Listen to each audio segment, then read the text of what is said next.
I didn't raise my voice when the HOA president tried to block the ambulance from reaching my property.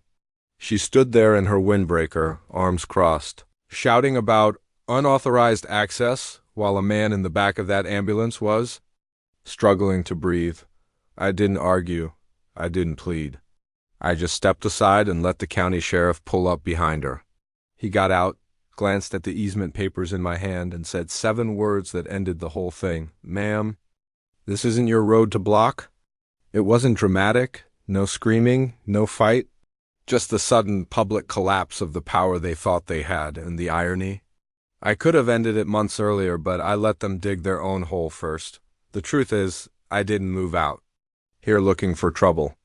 I bought my place because it was quiet. The property was just far enough from the city to give me some breathing room, but close enough that I could drive into town for groceries or appointments without turning it into an expedition.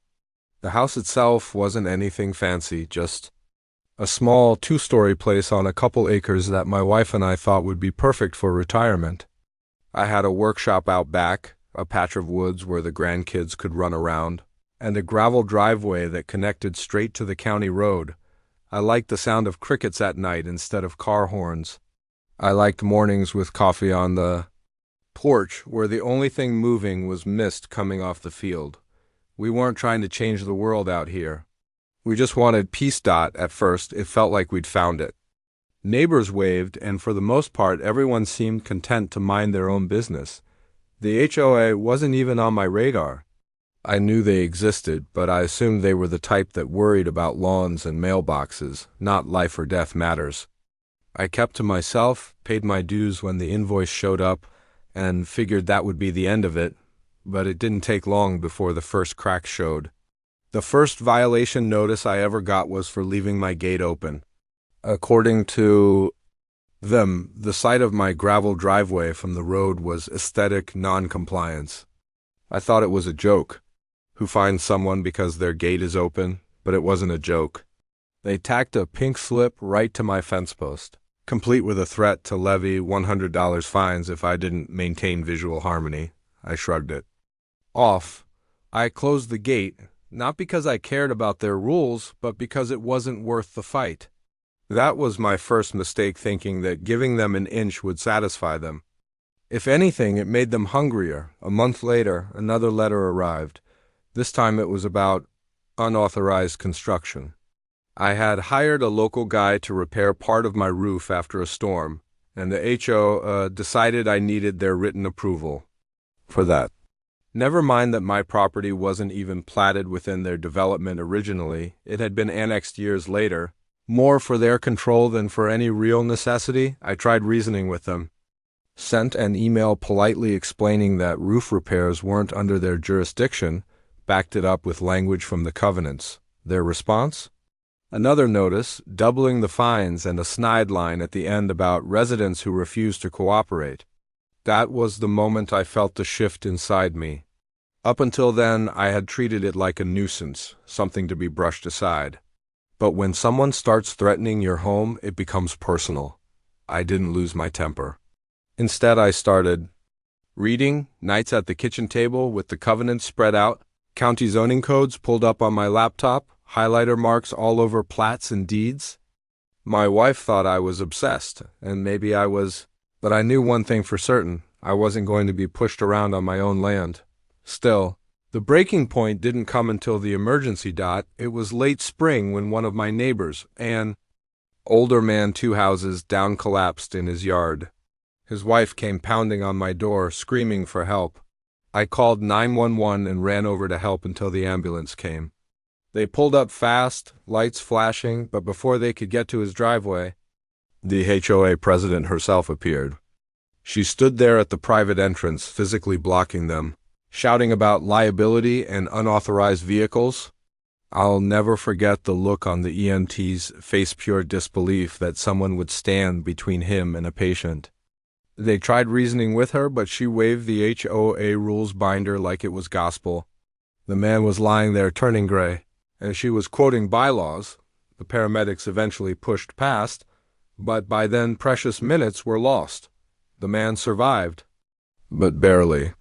And that was the day I decided this wasn't just about me anymore. This was about safety. About power misused in the worst possible way. I stopped writing emails to the HOA. I started pulling records at the county clerk's office. I found the original easement filings from the 1970s, proving that the road running through my property and connecting half the subdivision was deeded as a county-maintained access road. Not HOA, not private, county, which meant emergency services had every right to drive on it, and the HOA had no authority to stop them. I documented everything.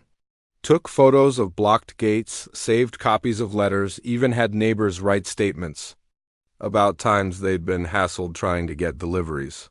I kept it quiet, though.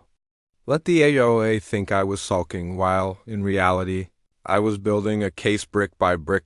So when the next incident happened this time, an ambulance for my own property, the sheriff was already looped in. I had spoken to him personally, shown him the easement papers, explained the harassment. He told me, if they interfere again, call me directly.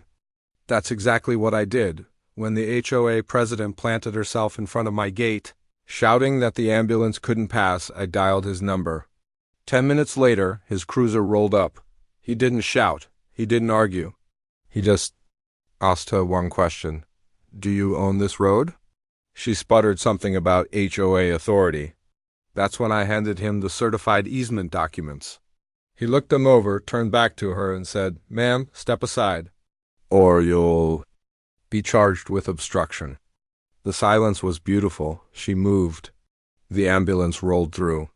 And just like that, their power crumbled in front of everyone. After that day, everything changed. The county opened an investigation into the HOA's overreach.